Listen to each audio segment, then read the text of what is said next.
Let's say we want to use ClickUp for managing and keeping track of our blog posts.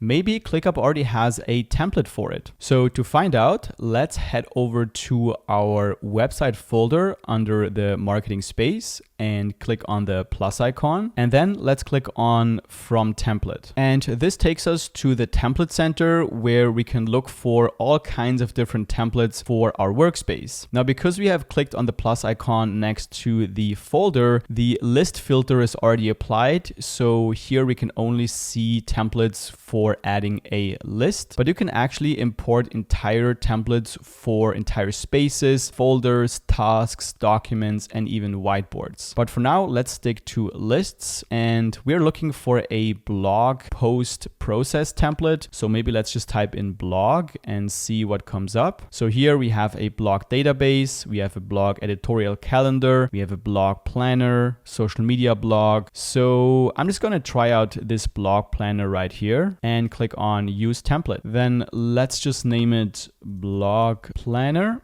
And the location is going to be the marketing space and the website folder. And let's just keep everything here as it is and click on Use Template. And now we have this new list called Blog Planner, which was imported from this template. And we already have some placeholder content in here. And we can see that these blog posts are sorted by type. So we have articles, how-to guides, video blogs, guest blogs, and so on. And here pinned at the top, we can also find a document called Getting Started Guide. And this guide will explain exactly how this list is structured and how we can use it for our own blog posts.